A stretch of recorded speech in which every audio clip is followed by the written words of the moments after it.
2, 3, action. Assalamualaikum warahmatullahi wabarakatuh. Alhamdulillahirabbil alamin. Wassalatu wassalamu ala asyrafil anbiya'i wal mursalin sayyidina wa maulana Muhammad habibillah, ijazatillah, karomatillah, syafaatillah, khatamil anbiya'i wal mursalin wa ala alihi wa sahbihi ajma'in, amma ba'du.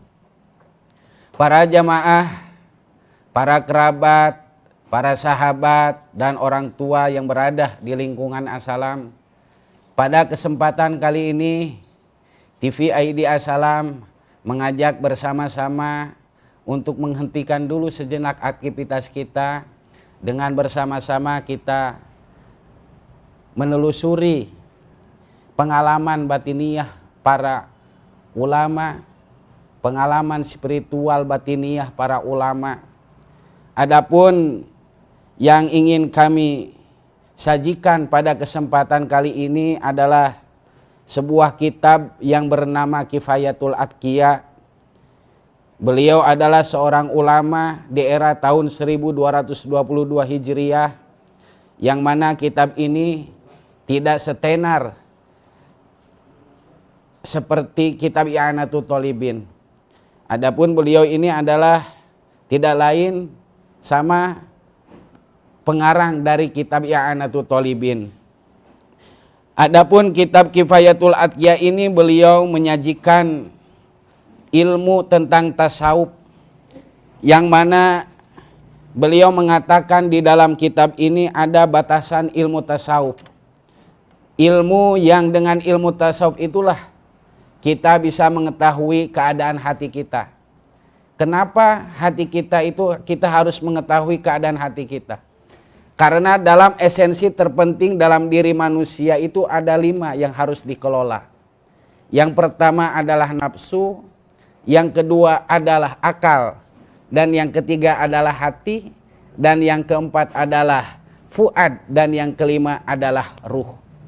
Adapun tentang hati sendiri, bahkan Rasulullah SAW selalu memanjatkan doa kepada Allah Subhanahu wa Ta'ala, Allahumma ya Allah, inni a'udzubika, aku berlindung kepadamu ya Allah, min ilmin la yanfa, dari ilmu yang tidak bermanfaat, wa du'ain la yusma, dan doa yang tidak didengar, wa qalbin la takhsha, dan hati yang tidak khusyuk, wa nafsin la tashba, dan tubuh yang tidak pernah kenyang.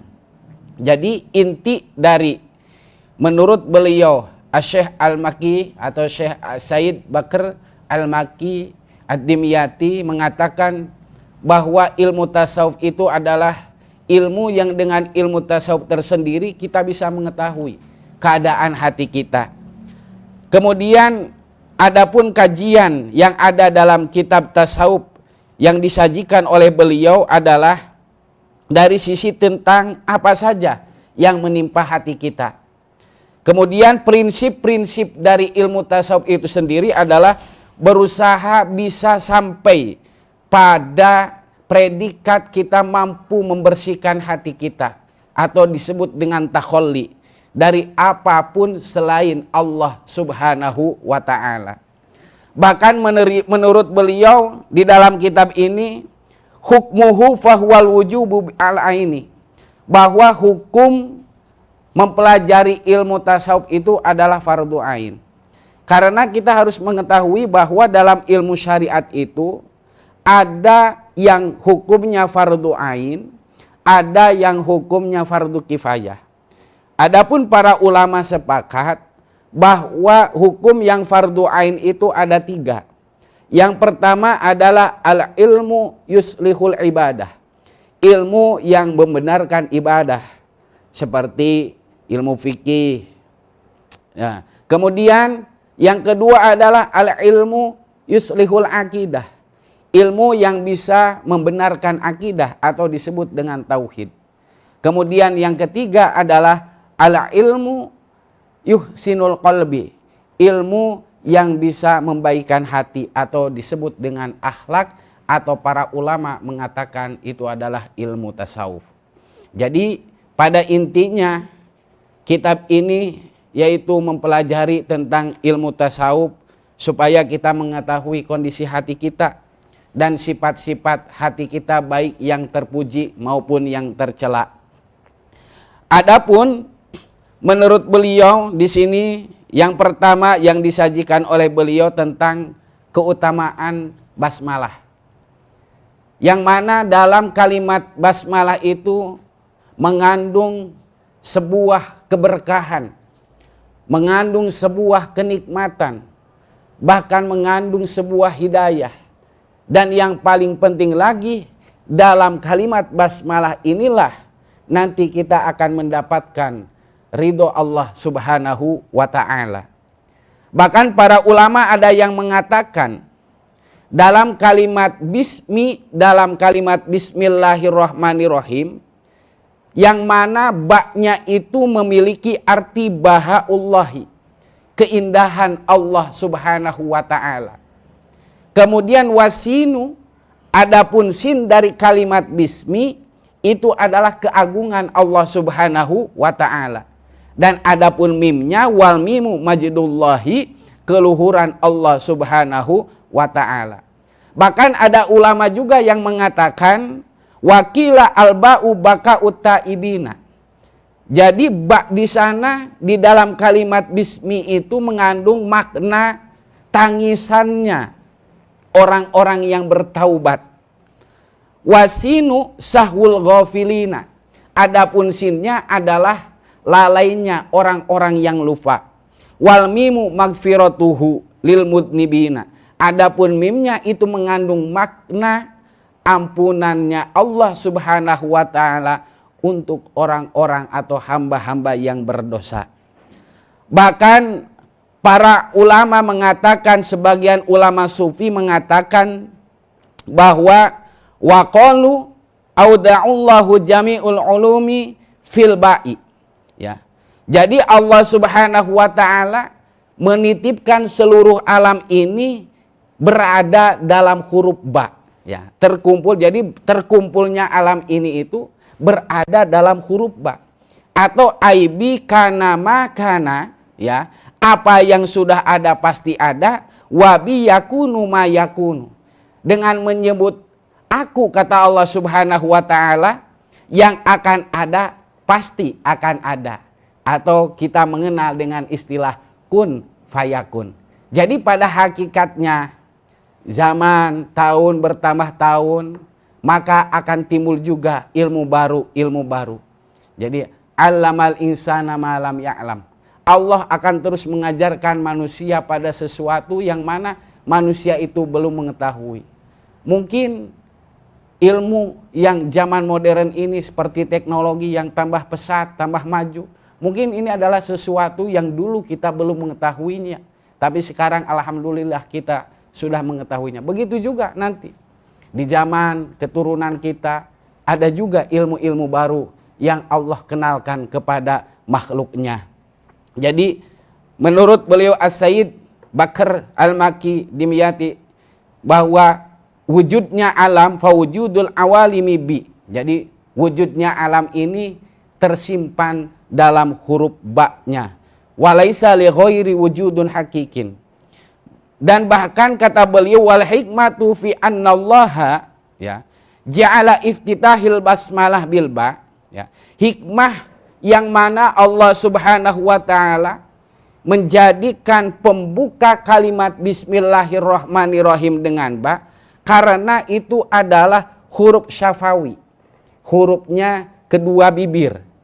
Karena ketika di alam ruh Allah mengatakan kepada seluruh ruh, yang mana Allah mengatakan alastu birabbikum, apakah aku Tuhan kalian? Kemudian semua ruh menjawab bala. Jadi ucapan pertama yang diucapkan oleh manusia pada hakikatnya huruf ba.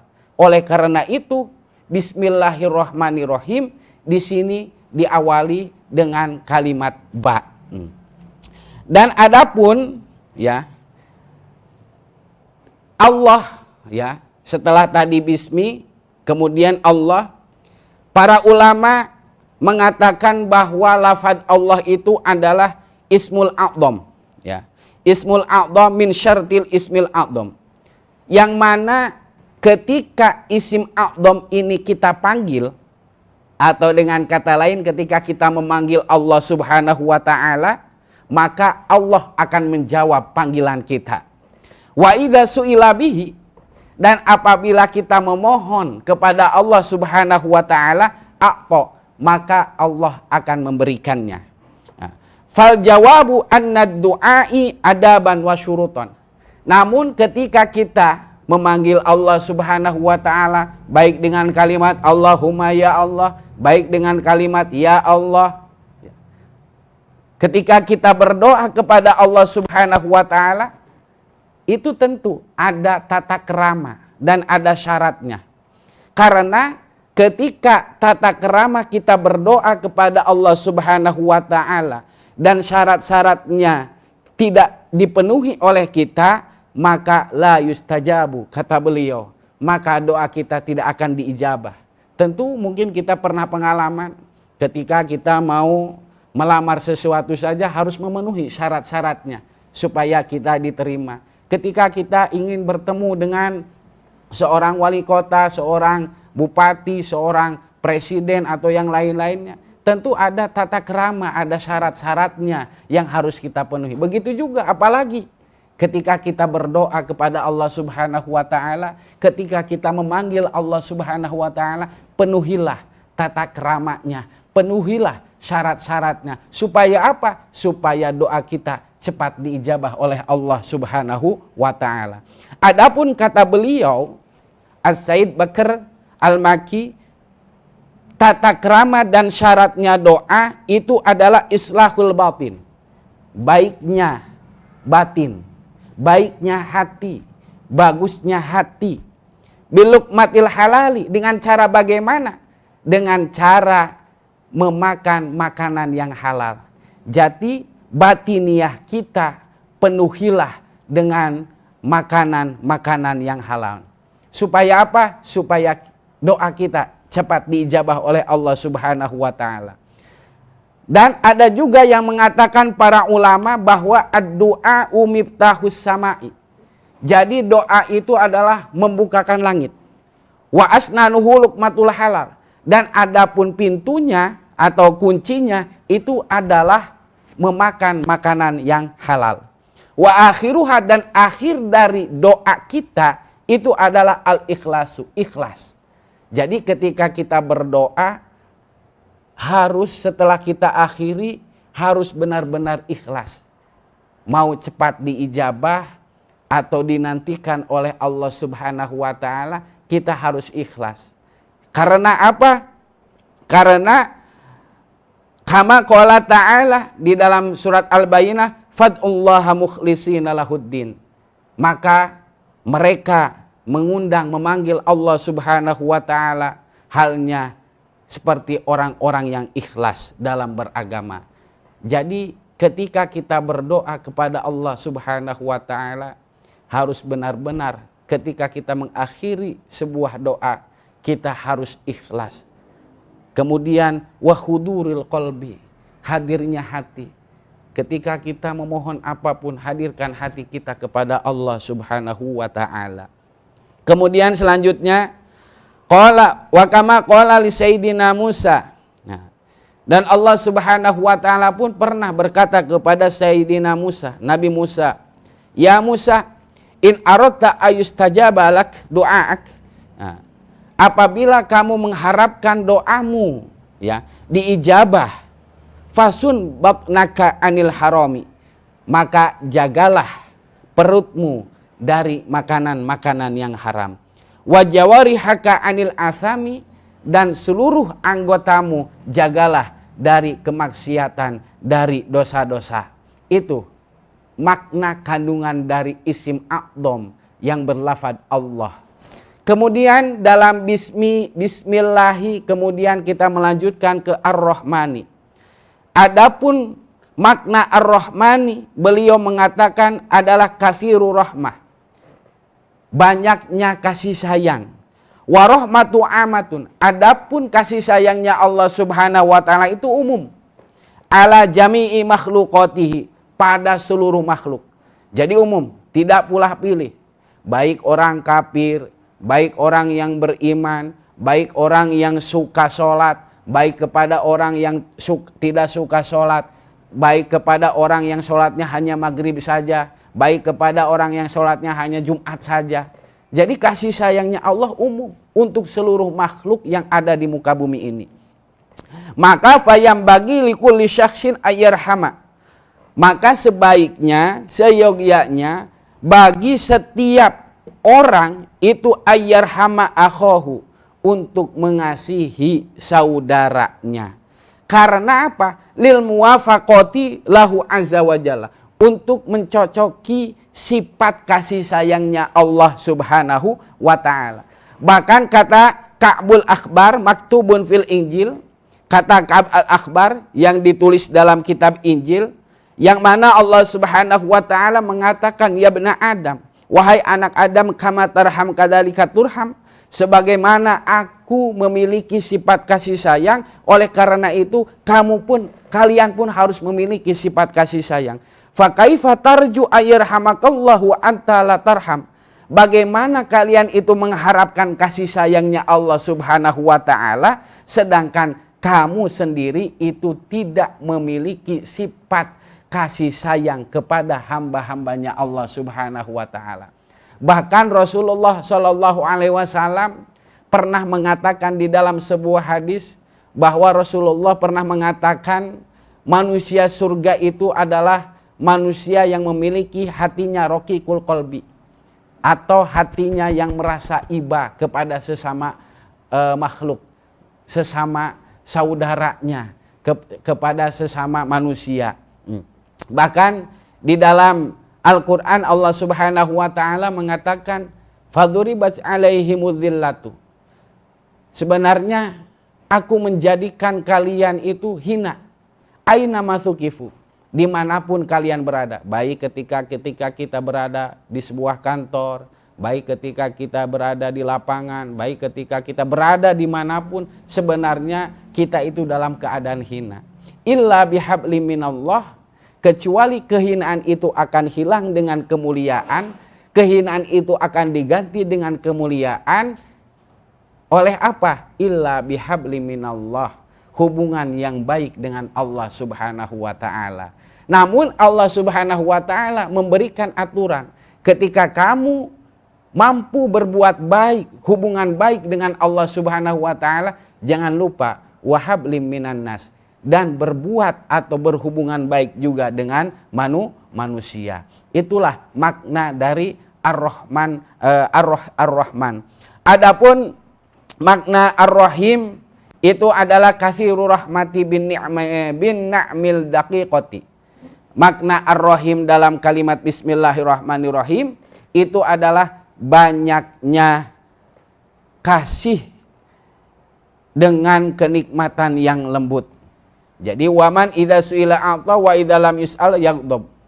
Jadi Allah Subhanahu wa taala itu ketika diminta maka Allah akan memberikan. Wa idza lam yus'al, dan ketika Allah Subhanahu wa taala tidak diminta yaghdab, maka Allah akan murka. Nah, itulah kelebihan dari kalimat Bismillahirrahmanirrahim. Bahkan Rasulullah Shallallahu alaihi wasallam sendiri di dalam kitab ini, waruya anin Nabi sallallahu alaihi wasallam annahu qala lailata usriya bi ila sama uridu ala jamiul jinan faraitu fiha arba'atu anharin. Ketika Rasulullah sallallahu alaihi wasallam melaksanakan Isra wal Mi'raj, yang mana beliau melihat 4 sungai, dan 4 sungai tersebut ada yang airnya, yang isinya terbuat dari air, wa min ma'in wa naharin min labanin, ada yang terbuat dari susu, ada yang terbuat dari khomer, dan ada yang terbuat dari madu. Fakultu ya Jibril min aina taji'u hadil anhar. Kemudian Rasulullah Sallallahu Alaihi Wasallam menanyakan kepada malaikat Jibril, ya malaikat Jibril, dari mana air ini mengalir dan dari mana air ini datang? Kemudian malaikat menjawab, ila haudil kautsar, dari telaga Kautsar. Wala adri min aina taji'u, akan tetapi aku tidak melihatnya. Air tersebut mengalir. Fadullah ta'ala li'allimaka aw yariyaka. Kemudian malaikat Jibril mengatakan kepada Rasulullah sallallahu alaihi wasallam supaya memohon berdoa kepada Allah Subhanahu wa taala, maka Allah akan memberitahu atau Allah akan memperlihatkan kepada Nabi kita Nabi Muhammad sallallahu alaihi wasallam. Dan fada'a robahu, kemudian Nabi Muhammad sallallahu alaihi wasallam berdoa kepada Allah Subhanahu wa taala. Setelah Nabi berdoa, datanglah seorang malaikat kemudian memerintahkan Nabi kita Nabi Muhammad sallallahu alaihi wasallam untuk memejamkan mata. Setelah Nabi memejamkan mata, kemudian Nabi fagomatu. Kemudian Nabi, setelah Nabi memejamkan mata, kemudian Nabi disuruh untuk membukakan matanya. Kemudian akhirnya Nabi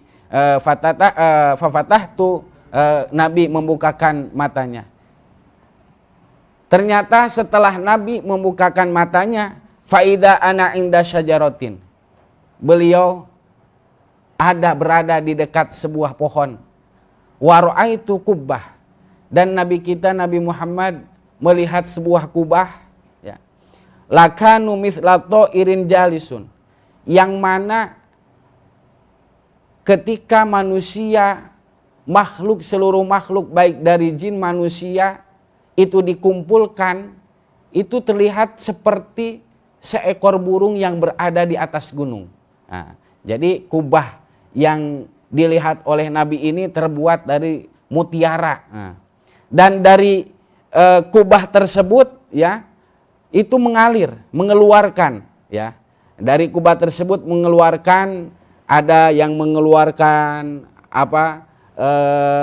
air yang terbuat dari air mineral yang sangat jernih, ada yang mengeluarkan di bawah kubah tersebut, ada yang mengeluarkan air susu, ada yang mengeluarkan air madu, dan ada yang mengeluarkan air khamr gitu. Kemudian setelah itu akhirnya Nabi mau berangkat. Tapi sebelum Nabi berangkat, kemudian sama malaikat, mau kemana engkau ya Rasulullah? Karena Nabi ingin masuk tapi tidak bisa. Akhirnya kata malaikat, pintu untuk masuk ke dalam sana adalah kalimat Bismillahirrahmanirrahim. Akhirnya kemudian Nabi membacakan kalimat Bismillahirrahmanirrahim.